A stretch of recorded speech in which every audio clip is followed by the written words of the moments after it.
نحمده ونصلي على رسوله الكريم اما بعد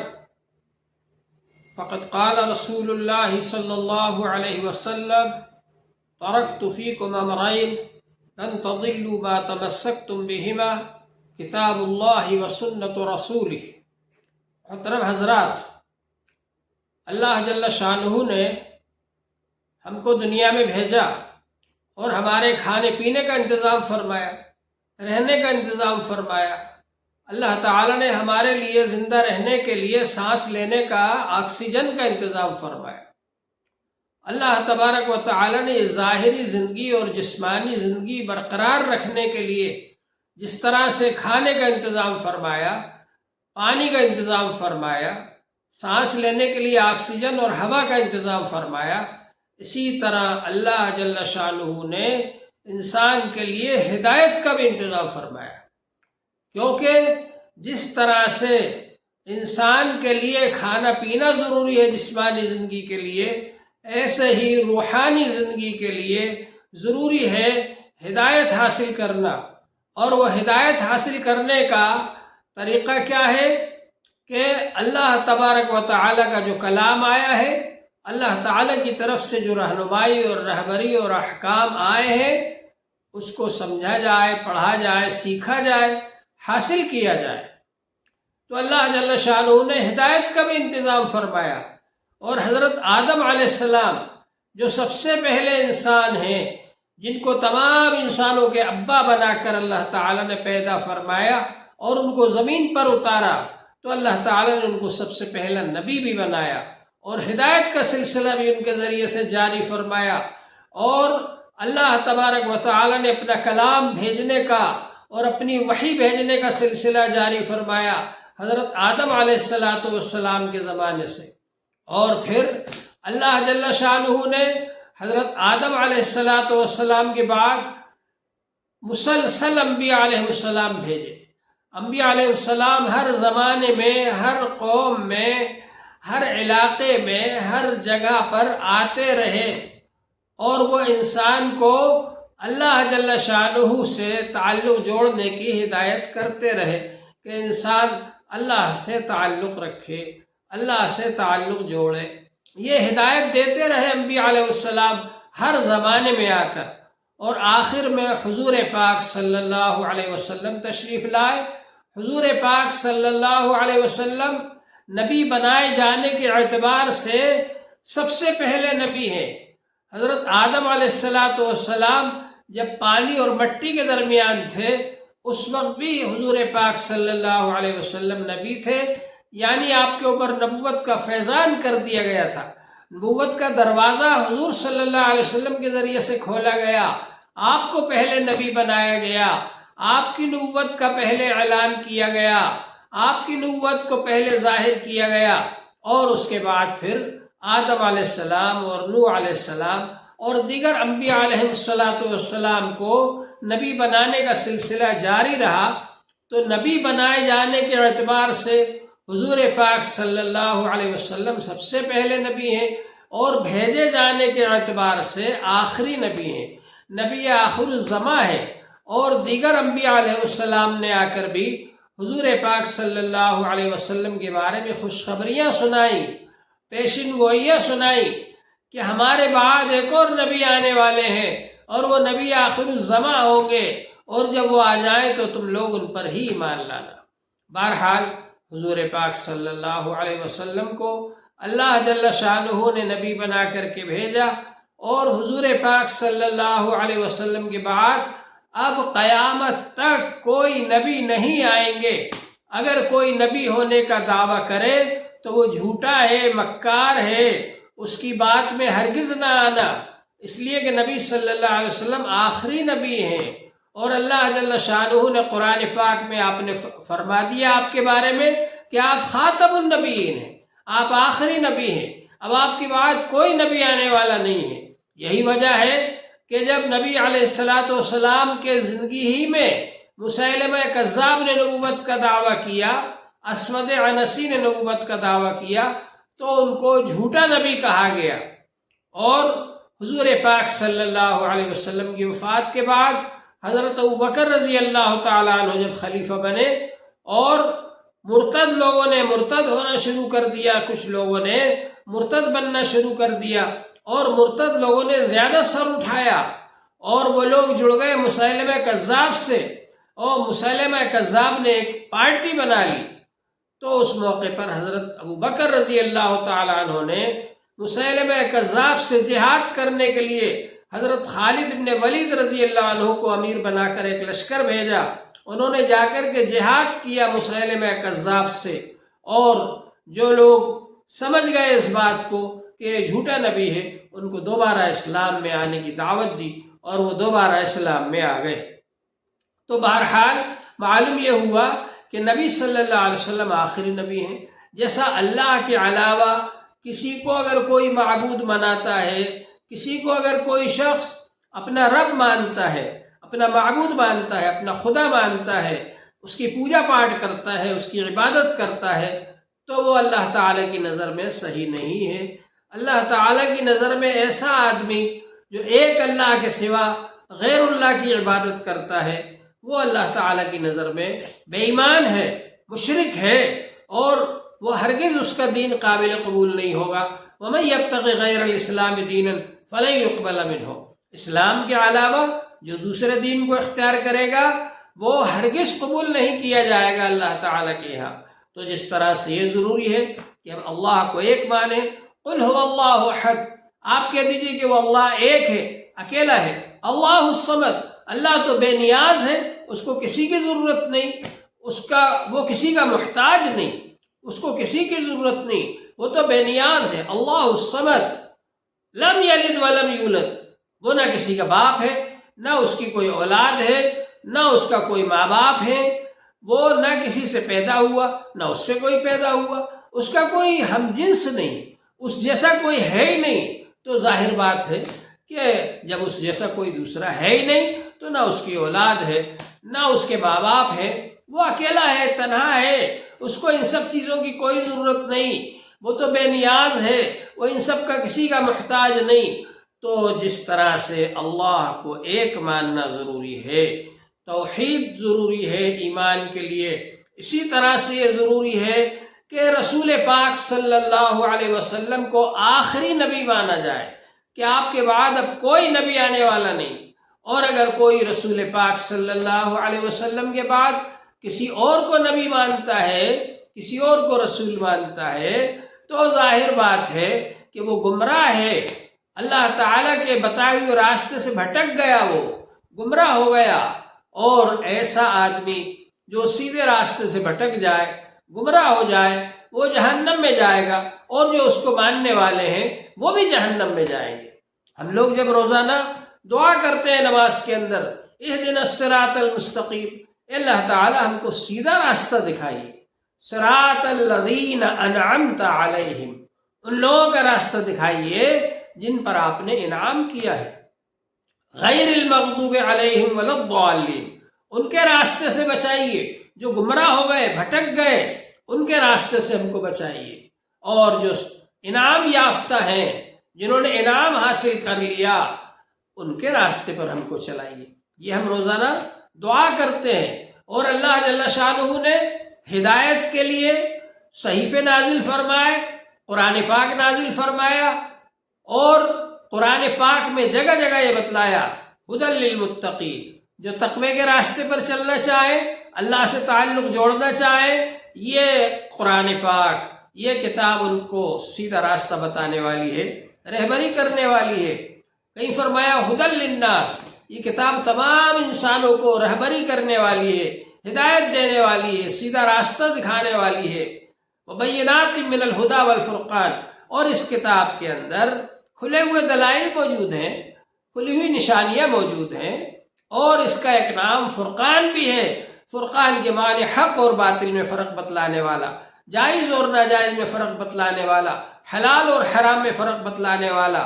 آپ اندھیرے میں جا رہے ہیں، آپ کا پاؤں کانٹے پر بھی پڑ سکتا ہے، کانٹا چبھ سکتا ہے آپ کے پاؤں میں، آپ کا پاؤں گڑھے میں بھی گر سکتا ہے، آپ کو پتھر سے ٹھوکر بھی لگ سکتی ہے، لیکن اگر آپ ٹارچ لے کر جا رہے ہیں، بیٹری لے کر کے جا رہے ہیں تو آپ کو نظر آئے گا ادھر پتھر پڑا ہوا ہے، اس سے بچ جائیں گے، ٹھوکر نہیں لگے گی۔ آپ کو نظر آئے گا ادھر کانٹا پڑا ہوا ہے، اس سے بچ جائیں گے، کانٹا نہیں چبھے گا۔ آپ کو نظر آئے گا ادھر گڑھا ہے، اس سے بچ جائیں گے، آپ گڑھے میں نہیں گریں گے۔ تو قرآن پاک کی روشنی میں جو لوگ زندگی گزاریں گے تو ان کو وہ سب چیزیں جو گمراہ کرنے والی ہیں، وہ جو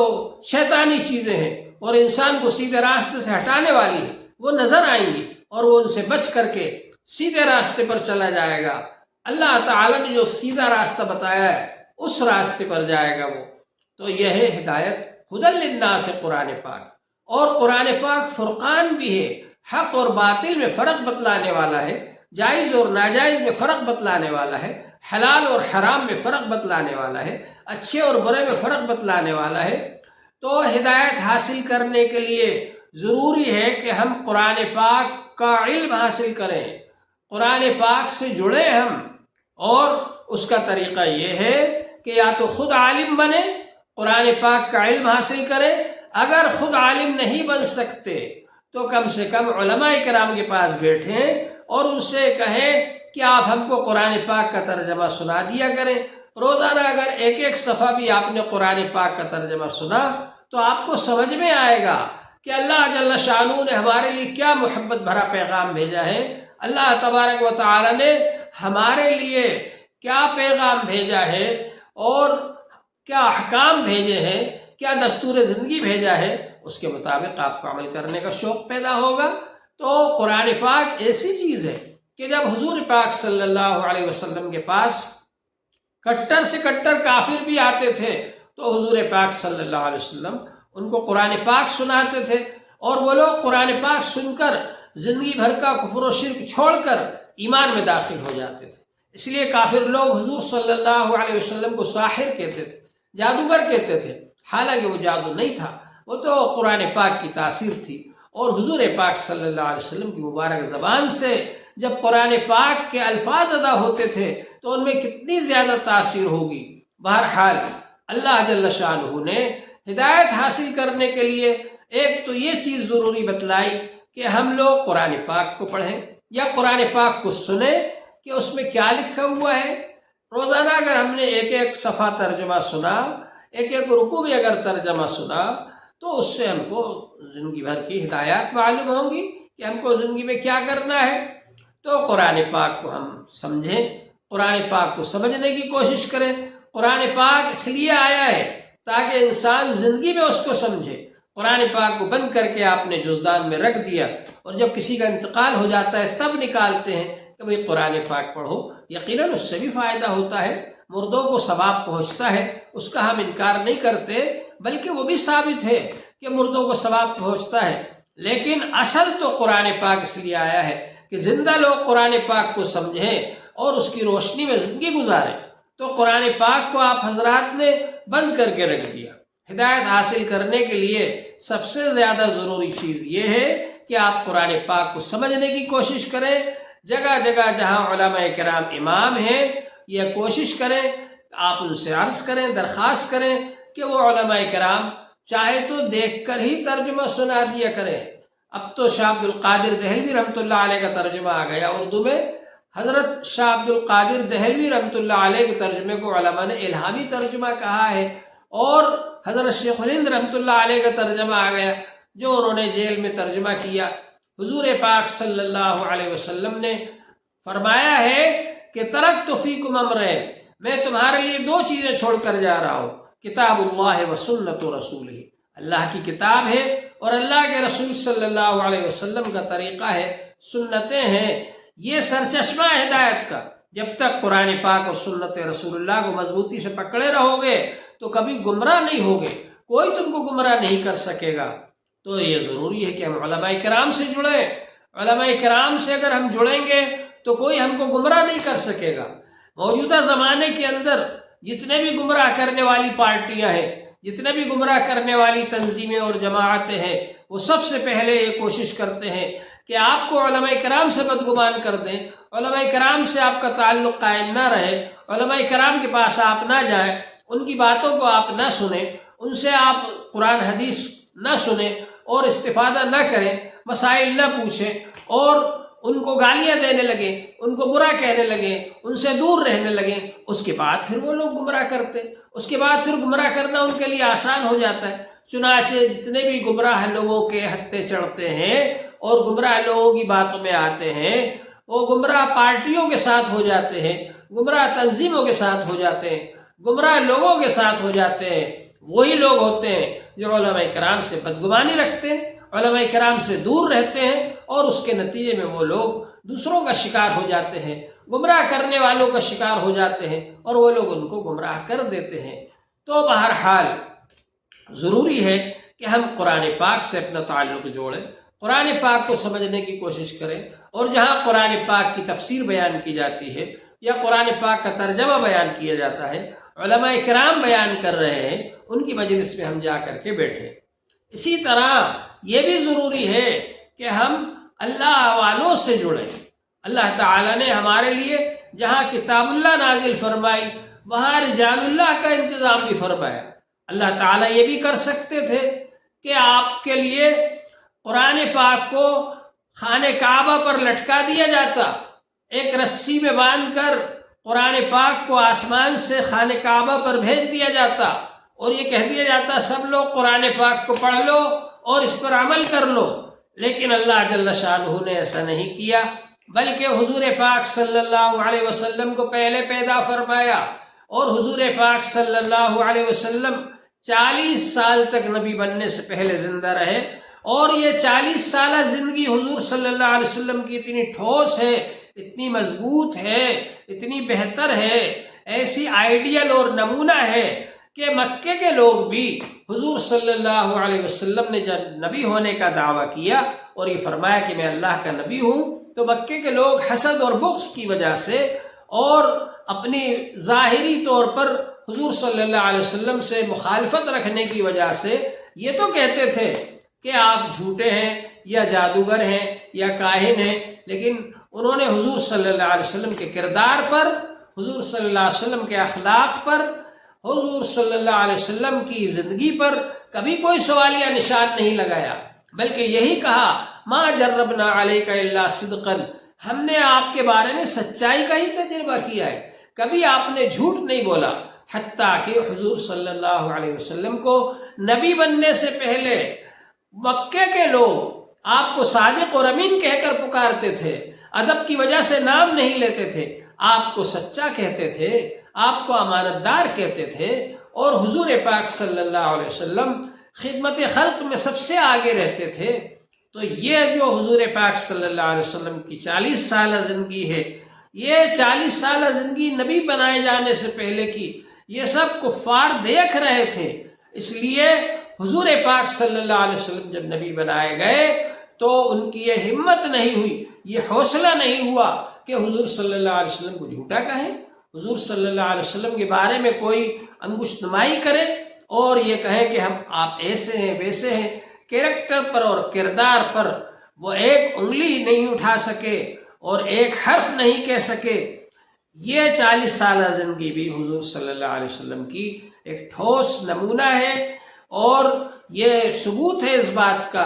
کہ آپ نے جو نبی ہونے کا دعویٰ کیا ہے صحیح۔ تو بہرحال حضور پاک صلی اللہ علیہ وسلم کو اللہ تعالیٰ نے پہلے بھیجا، اور جب وہ 40 سال کے ہو گئے تو اللہ تعالیٰ نے ان پر وحی بھیجنا شروع کی۔ تو حضور پاک صلی اللہ علیہ وسلم جو قرآن پاک لے کر کے آئے، حضور پاک صلی اللہ علیہ وسلم پر جب قرآن پاک نازل ہوتا تھا تو آپ اس کو پڑھتے تھے بار بار۔ اللہ جل شانہ نے ارشاد فرمایا لا تحرک بہ لسانک لتعجل بہ ان علینا جمعہ وقرآنہ ثم ان علینا بیانہ۔ آپ قرآن پاک کو پڑھنے میں جلدی نہ کریں، قرآن پاک کو پڑھوانے کی ذمہ داری بھی ہماری ہے، قرآن پاک کو بیان کرانے کی ذمہ داری بھی ہماری ہے، قرآن پاک کو جمع کرانے کی ذمہ داری بھی ہماری۔ تمام ذمہ داری اللہ تعالیٰ نے لے لی قرآن پاک کی حفاظت کی۔ انا نحن نزلنا الذکر وانا لہ لحافظون، یقیناً ہم نے ہی قرآن پاک کو نازل کیا ہے اور ہم ہی اس کی حفاظت کرنے والے ہیں۔ اس کا ایک ایک حرف، اس کا زبر زیر پیش اور اس کے نقطے، سب چیزیں اللہ کی نظر میں محفوظ ہیں، کوئی اس میں رد و بدل نہیں کر سکتا۔ تو بہرحال اللہ جل شانہ نے قرآن پاک کو نازل فرمایا، اور قرآن پاک کی تعلیم دینے کے لیے، قرآن پاک کو پڑھ کر سنانے کے لیے، قرآن پاک کو سکھانے کے لیے حضور پاک صلی اللہ علیہ وسلم کو معلم بنا کر کے بھیجا۔ حضور پاک صلی اللہ علیہ وسلم نے ارشاد فرمایا انما بعثت معلما،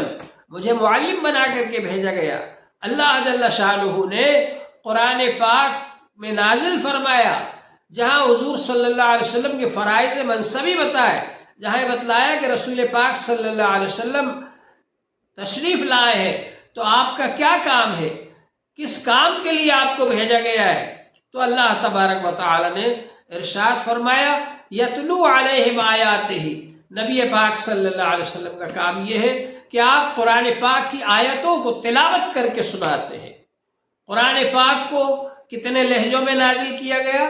کتنے طریقوں سے پڑھا جاتا ہے، کتنی قرأتوں میں نازل کیا گیا، حضور پاک صلی اللہ علیہ وسلم کا ایک کام یہ ہے کہ آپ قرآن پاک کو پڑھ کر سناتے ہیں کہ اس کو اس لب و لہجے میں پڑھو، اقرأوا القرآن بلحون العرب واصواتها، قرآن پاک کو عرب کے لب و لہجے میں پڑھو اور ان کی زبانوں میں، ان کے آواز میں پڑھو۔ وَإِيَّاكُمْ وَلُحُونَ أَهْلِ الْعِشْقِ وَلُحُونَ أَهْلِ الْكِتَابَيْنِ، اور اہل کتاب کے انداز میں قرآن پاک کو نہ پڑھو، اور گویوں کے انداز میں، گانے والوں کے انداز میں قرآن پاک کو نہ پڑھو، بلکہ قرآن پاک کو عرب کے لہجوں میں پڑھو، عرب کے انداز سے پڑھو۔ تو اللہ تبارک و تعالی نے ایک کام حضور صلی اللہ علیہ وسلم کے سپرد یہ فرمایا کہ آپ قرآن پاک کی تلاوت کر کے سنائیں۔ قرآن پاک کی تلاوت کر کے سناتے تھے آپ صحابہ اکرام کو، پھر صحابہ اکرام اسی طریقے سے پڑھتے تھے۔ ایک کام یہ فرمایا یتلو علیہم آیاتہ ویزکیہم، آپ تزکیہ کرتے ہیں، گناہوں سے پاک کرتے ہیں آپ لوگوں کو۔ اور ایک کام یہ بتلایا ویعلمہم الکتاب والحکمت، کہ آپ قرآن پاک کی تعلیم دیتے ہیں اور حکمت کی تعلیم دیتے ہیں۔ حکمت کیا ہے؟ حدیث پاک ہے۔ تو قرآن پاک کی شرح بھی ہے یہ، جو قرآن پاک میں مختصر باتیں آئی ہیں، اصول آئے ہیں، قانون آئے ہیں، ان کو واضح کرنے کے لیے، ان کی وضاحت کے لیے، ان کو بیان کرنے کے لیے حضور پاک صلی اللہ علیہ وسلم نے حدیثیں بیان فرمائی ہیں۔ تو یہ حدیثیں، یہ شرح بھی ہے قرآن پاک کی، اور شرع بھی ہے۔ شرع کا مطلب یہ ہے کہ جو قرآن پاک میں نہیں آیا اس کو بھی حضور پاک صلی اللہ علیہ وسلم نے بیان فرمایا۔ تو میں یہ کہہ رہا تھا کہ اللہ جل شانہ نے قرآن پاک نازل فرمایا، تھوڑا تھوڑا آہستہ آہستہ نازل فرمایا، اور قرآن کے معنی پڑھی جانے والی چیز جبرائیل علیہ السلام آ کر کے آپ کو پڑھ کر سناتے تھے، اور حضور پاک صلی اللہ علیہ وسلم صحابہ اکرام کو پڑھ کر سناتے تھے، اور صحابہ اکرام اس کو یاد کر لیتے تھے، اس طرح سے بعد میں پھر اس کو لکھتے تھے۔ تو اس طرح سے قرآن پاک آتا گیا اور حضور صلی اللہ علیہ وسلم پڑھاتے گئے۔ تو حضور صلی اللہ علیہ وسلم کو معلم بنا کر بھیجا اللہ تعالیٰ نے، اور آپ نے قرآن پاک سکھایا، اور یہ فرمایا خیرکم من تعلم القرآن وعلمہ، تم میں سب سے بہتر وہ ہے جو قرآن پاک کو سیکھے اور سکھائے۔ تو ہدایت حاصل کرنے کے لیے ایک بنیادی چیز یہ ہے کہ قرآن پاک کا علم حاصل کرے، قرآن پاک کو سمجھنے کی کوشش کرے، اور حدیث پاک کا علم حاصل کرے کہ حدیث پاک کے ذریعے ہم قرآن پاک کی تفسیر معلوم کر سکیں، حدیث پاک کے ذریعے سے ہم قرآن پاک کی وضاحت معلوم کر سکیں، اور جو احکام قرآن پاک میں نہیں آئے وہ بھی حدیث پاک کے ذریعے ہم معلوم کر سکیں۔ اور اس کے بعد میں اصل چیز جو ہے قرآن پاک کے مطابق عمل کرنا، تو عمل کرنا بھی حضور صلی اللہ علیہ وسلم نے سکھایا۔ حضور صلی اللہ علیہ وسلم نے قرآن پاک کے مطابق عمل کر کے بتلایا، اس لیے یہ ایک علم ہے، اور حضور صلی اللہ علیہ وسلم کی سیرت ایک عمل ہے۔ یہ کتاب میں قرآن پاک لکھا ہوا ہے، لیکن حضور صلی اللہ علیہ وسلم کی زندگی یہ عملی قرآن ہے۔ حضرت عائشہ رضی اللہ عنہ سے پوچھا کہ حضور کے اخلاق کیا تھے، تو حضرت عائشہ رضی اللہ عنہ نے فرمایا کان خلقہ القرآن، کو حضور کے اخلاق قرآن تھے۔ قرآن پاک کو دیکھ لو اور حضور پاک صلی اللہ علیہ وسلم کی زندگی کو دیکھ لو، گویا کہ حضور پاک صلی اللہ علیہ وسلم چلتا پھرتا قرآن پاک تھے۔ تو حضور پاک صلی اللہ علیہ وسلم کو اللہ تعالیٰ نے معلم قرآن بنا کر کے بھیجا، اور حضور پاک صلی اللہ علیہ وسلم نے عمل کر کے بھی بتلایا اور نمونہ بتلایا اس کا۔ اور یہ فرمایا کہ جس طریقے سے میں نے عمل کر کے بتلایا اس طریقے سے تم کو عمل کرنا ہے۔ تو حضور پاک صلی اللہ علیہ وسلم کی زندگی ہمارے لیے نمونہ ہے، اور حضور صلی اللہ علیہ وسلم نے صحابہ کرام کو تعلیم دے کر اور ان کا تزکیہ کر کے، ان کو عمل سکھا کر، ان کو گناہوں سے پاک کر کے، ان کو اچھے راستے پر لگا کر اور ہدایت کر کے اور اچھے اخلاق کی تربیت دے کر حضور صلی اللہ علیہ وسلم نے صحابہ کرام کو تیار کیا۔ تو وَيُزَكِّيهِمْ کے معنی یہ ہے کہ آپ تزکیہ فرماتے ہیں، گناہوں سے پاک کرتے ہیں، گناہوں سے بچنے کا طریقہ بتلاتے ہیں، پاک کرتے ہیں آپ گناہوں سے۔ وَيُزَكِّيهِمْ، اور تزکیہ کے اندر ایک تو یہ ہے کہ تحلیہ ہو۔ تحلیہ کے معنی اچھے کاموں سے اپنے آپ کو آراستہ کرنا، جیسے عورت بناؤ سنگار کرتی ہے اور زیور پہنتی ہے، شوہر کے سامنے سج دھج کر جاتی ہے، تو انسان اچھے اخلاق سے اپنے آپ کو آراستہ کرے اور برائیوں سے بچے۔ تو تزکیہ کے اندر ایک چیز ہے تحلیہ، اور تحلیہ سے پہلے تخلیہ ہے۔ تخلیہ کے معنی برائیوں کو چھوڑنا، گناہوں سے بچنا۔ تو برائیوں سے بچنا یہ بھی ضروری ہے انسان کے لیے، برائیوں سے بچے، اور جو برائیاں اپنے اندر آ گئی اس کو اپنے اندر سے نکال دے، یہ ہے تخلیہ۔ اور پھر اس کے بعد اچھائیوں سے اپنے آپ کو آراستہ کر لے، اچھائیوں سے اپنے آپ کو زینت دے لے، تو پھر یہ اس کے لیے بڑے کام کی بات ہو جائے گی، یہ تزکیہ ہو جائے گا۔ تو حضور پاک صلی اللہ علیہ وسلم کے جو کام بتلائے گئے ان میں ایک یہ کام بھی بتلایا گیا کہ آپ تزکیہ فرماتے ہیں، اور اللہ جل شانہ نے ہم کو ہدایت حاصل کرنے کے لیے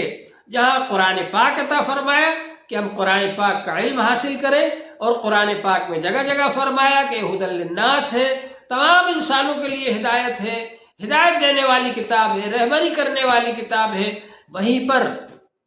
اللہ جل شانہ نے ہم کو بتلایا کہ اگر ہدایت حاصل کرنا چاہتے ہو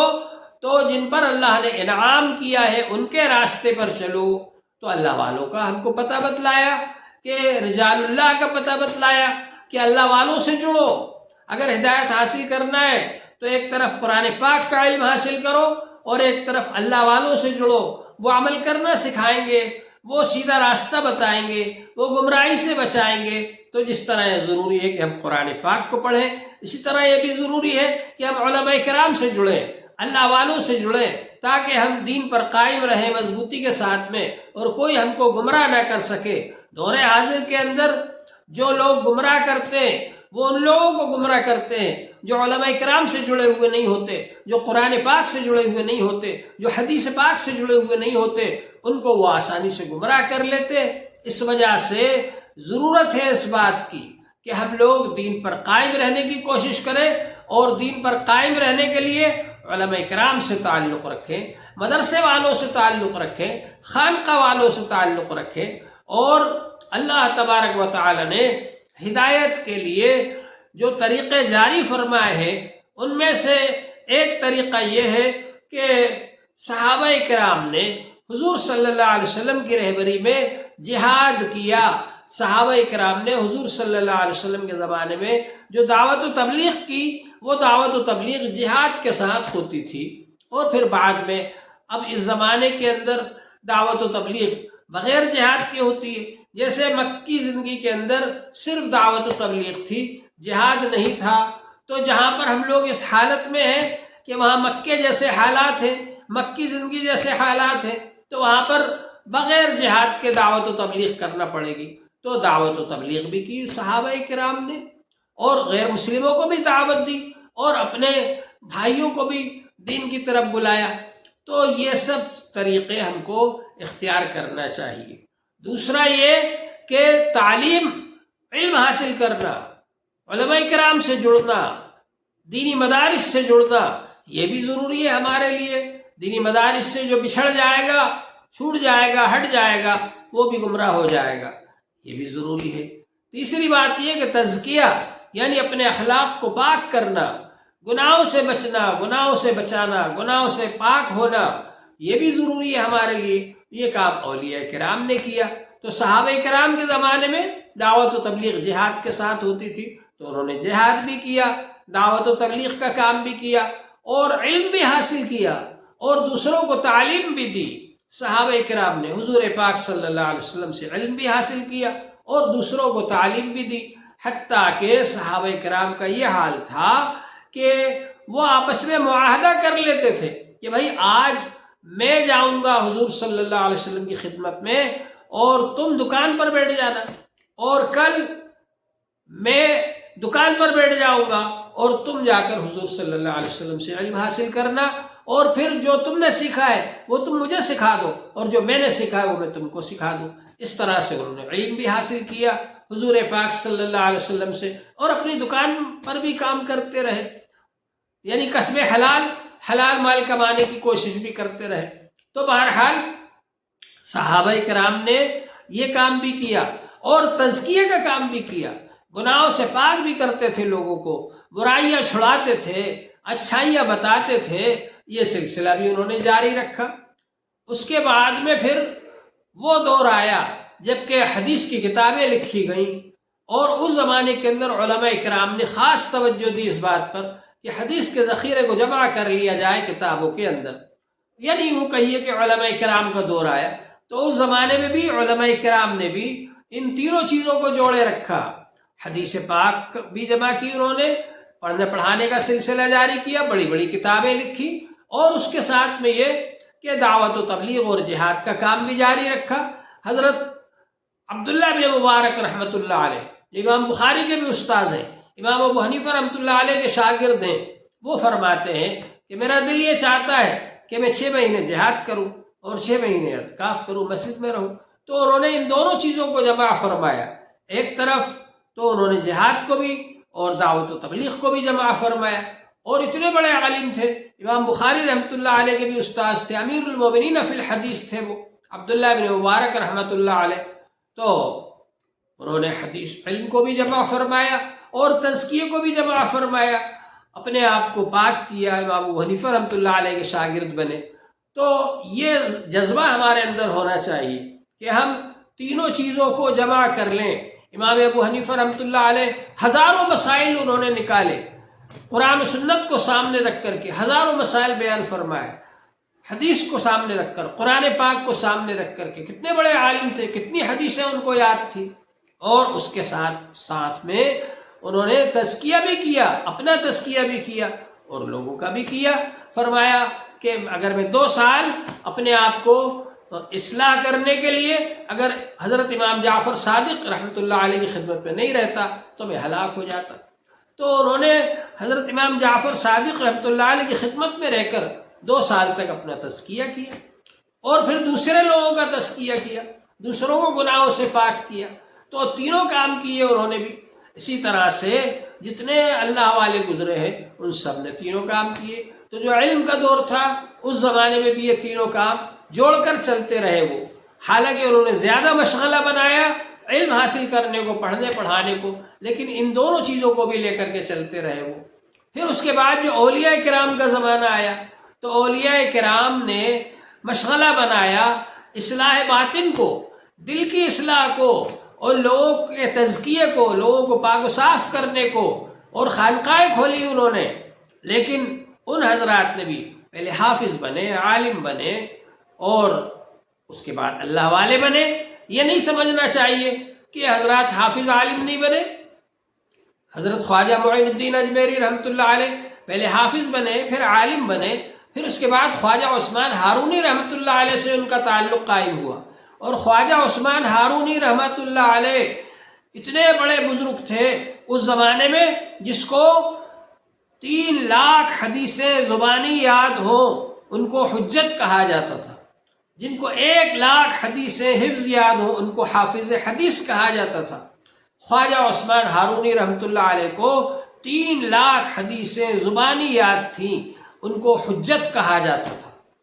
ان سے بیعت ہوئے حضرت شیخ معین الدین اجمیری رحمۃ اللہ علیہ، ان سے بیعت ہونے کے بعد ان سے فیوز حاصل کیے، پہلے علم ظاہری حاصل کیا، پھر علم باطنی حاصل کیا، اور تزکیہ کیا،